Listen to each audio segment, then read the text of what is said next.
अहिल्यानगरचा कर्जत जामखेड मतदारसंघ या मतदारसंघात तब्बल 25 वर्ष भाजपची सत्ता होती। काँग्रेसची 5 दशकांची सद्दी भाजपनंच मोडली होती। भाजपला आता कुणीच हरवू शकत नाही अशी स्थिती होती। पण एक अशी निवडणूक आली जिने या मतदारसंघाचं नाही तर अख्ख्या जिल्ह्याचा राजकीय इतिहास भूगोल बदलवला। आम्ही इतिहास भूगोल यासाठी म्हणतोय की त्या वर्षी आमदार झालेला नेता इतिहासात पहिल्यांदाच बाहेरच्या जिल्ह्यातून येऊन नगरमध्ये आमदार झाला होता। नगर जिल्हाच मुळी सहकाराचा। इथं फक्त नातं-गोतं आणि मातब्बरी चालते। गेल्या 7-8 दशकात या जिल्ह्यानं फक्त साखर सम्राट आणि भूमिपुत्रांना सत्तेची ऊब दिली आहे। 2009 साली तर या जिल्ह्यानं रामदास आठवलेंसारख्या राष्ट्रीय नेत्यालाही 1.25 लाखांचा फरकाने पाडलं होतं। परंतु बाहेरचा आमदार न होण्याची परंपरा 2019 मध्ये मोडली। एका युवा नेत्यानं आयुष्यातील पहिलीच निवडणूक जिंकून नगरमध्ये विक्रम करून दाखवला होता। या नेत्याचं नाव होतं रोहित पवार। आता रोहित पवारांनी कोणकोणते विक्रम केलेत आणि बारामती पवार कुटुंब कसं हट्टाला पेटलं होतं हाच विषय आज आपण समजून घेणार आहोत। नमस्कार, मी अद्वैता आणि आपण पाहत आहात नगरी राजकारणाचं परफेक्ट अनालिसिस। कर्जत आणि जामखेड मतदारसंघाचा भूगोल अनेकदा बदलला। अगोदर कर्जत तालुका हा श्रीगोंद्याला तर जामखेडचा काही भाग थेट पाथर्डीला जोडलेला होता। 1980, 1985 आणि 1990 या 3 टर्म मध्ये कर्जत मतदारसंघ काँग्रेसच्या ताब्यात होता।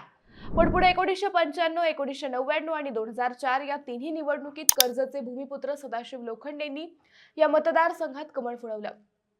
2009 ला या मतदारसंघाची पुनर्रचना झाली आणि कर्जत व जामखेड हे दोन्ही तालुके एक झाले। त्यानंतर खुल्या झालेल्या या मतदारसंघात भाजपचे प्राध्यापक राम शिंदेंनी बाजी मारली। इंदिरा काँग्रेसच्या बापूसाहेब देशमुख या ज्येष्ठ नेत्यांचा त्यांनी पराभव केला। राम शिंदे 10,000च्या लीडने जिंकले असले तरी त्यावेळी या मतदारसंघात बहुरंगी लढत झाली होती। मधुकर आबा राळेभात, जयसिंगराव फाळके, प्रवीण घुले, अंबादास पिसाळ अशी सगळी दिग्गज मंडळी या निवडणुकीत उभी होती। याच मतविभागणीचा फायदा घेऊन शिंदेंनी आमदारकी मिळवली आणि पुढे 2 टर्म त्यांनीच नेतृत्व केलं। पुढे 2014 ला भाजपची सत्ता आल्यावर त्यांना कॅबिनेट मंत्रीपदही मिळालं। पालकमंत्रीही तेच होते। याच मंत्र्याला 2019 ला एका युवा नेत्यानं अस्मान दाखवलं, तेही बारामतीवरून येऊन। 2019 ची निवडणूक लागल्यावर भाजपनं मुख्यमंत्र्यांच्या मर्जीतल्या राम शिंदेंना पुन्हा तिकीट दिलं। 2014 ला पुन्हा तिरंगी लढत झाल्यामुळे ते सहज निवडून आले होते। पण 2019 ला मात्र शरद पवारांची तिसरी पिढी बारामतीऐवजी थेट कर्जत जामखेडच्या निवडणुकीत उतरली। शरद पवारांचे नातू रोहित पवारांनी राजकारणाचा श्रीगणेशा करण्यासाठी भाजपचा बालेकिल्ला समजला जाणारा कर्जत जामखेड मतदारसंघ निवडला। खरं तर 2019 च्या निवडणुकीपूर्वी 1.5-2 वर्षे त्यांचं या मतदारसंघात उभं राहायचं ठरलं होतं। आपला बाहेरचा वाद होईल हे चाणक्य पवारांनी जाणलं होतं। त्यामुळे 2017 पासून रोहित पवार या मतदारसंघात मुक्कामी होते। या मतदारसंघाचा संपूर्ण पवार कुटुंबांच्या यंत्रणेने यापूर्वीच अभ्यास केला होता। कर्जतचा जगदंबा साखर कारखाना पूर्वीच बंद पडला होता। तो कारखाना विकत घेऊन पवार कुटुंबानेच तो अंबालिका केला होता। हाच अंबालिका कारखाना पूर्ण क्षमतेने चालवून पवारांनी कर्जत तालुक्यात यापूर्वी संपर्क वाढवला होता। रोहित पवारांची बारामती ॲग्रो व अजित पवारांच्या अंबालिकाने या तालुक्यातून 20 टनापेक्षा जास्त गाळप करून शेतकऱ्यांचा विश्वास संपादन केला होता। उजनी धरणाच्या पट्ट्यातील शेतकऱ्यांशी पवार कुटुंबाने चांगले संबंध ठेवले होते। निवडणुकीपूर्वी म्हणजेच 2017-18 ला या तालुक्यात दुष्काळ पडला। हाच दुष्काळ रोहित पवारांच्या पथ्यावर पडला। दुष्काळात रोहित पवारांनी स्वतः या दोन्ही तालुक्यात टँकरने पाणी पुरवठा केला। जनावरांच्या चारा छावण्याही उघडल्या। शाळा महाविद्यालयात आरोग्य शिबिरे भरवली, क्रीडा स्पर्धाही भरवल्या। या 2 वर्षात दोन्ही तालुक्यातील तरुण रोहित पवारांना नावानिशी ओळखू लागले होते। सृजन फाउंडेशन आणि एकात्मिक विकास संस्थेच्या मार्फत त्यांनी सलग वर्षभर या मतदारसंघात विविध उपक्रम सुरू ठेवले। खासगी कंपन्यांच्या सामाजिक उत्तरदायित्व निधीतून या मतदारसंघात विविध विकास कामे मार्गी लावली। विद्यार्थिनींना दत्तक घेऊन त्यांचा शैक्षणिक खर्च उचलला। बारामती ॲग्रोतून तरुणांना रोजगार दिला। इतर कंपन्यांचे रोजगार मेळावेही घेतले। 2019 च्या निवडणुकीपर्यंत रोहित पवार कर्जत जामखेडच्या घराघरात पोहोचले होते।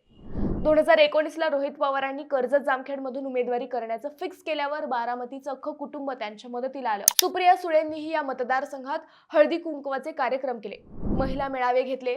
सुनंदा पवारांनीही मतदारसंघात इतर कार्यक्रम राबवले।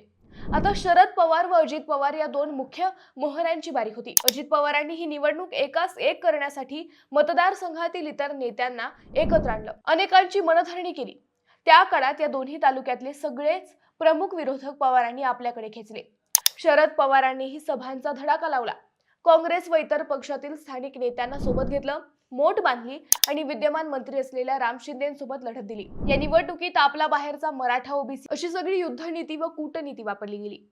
भाजपनं माधव पॅटर्न वापरून तर राष्ट्रवादीनं मराठा कार्ड वापरून मतांचं ध्रुवीकरण केल्याच्याही चर्चा झाल्या. निकाल लागला तेव्हा कमळाचा बालेकिल्ला ढासळला होता.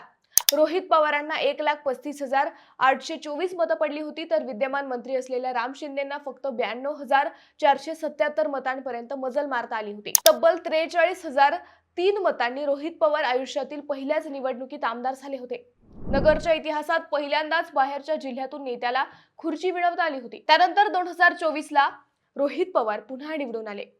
पहिल्या पराभवानंतरही भाजपनं ताकद दिलेल्या राम शिंदेंचा त्यांनी दुसऱ्यांदाही पराभव केला. रोहित पवार लढत राहिले आणि भाजप राम शिंदेंना ताकद देतच राहिले. मित्रांनो, तुम्हाला या विषयावरील काही आठवणी असतील तर त्या नक्की सांगा. शिवाय हा व्हिडिओ कसा वाटला हेही कमेंटमध्ये सांगा. हा व्हिडिओ आवडला असेल तर नेहमीप्रमाणे लाईक करा व शेअर करायला विसरू नका. अहिल्यानगर लाईव्ह 24चे YouTube, फेसबुक व Instagram चॅनल्सही नक्की सबस्क्राईब करा. पुन्हा भेटू अशाच नव्या कोऱ्या करकरीत विषयासह. तोपर्यंत धन्यवाद.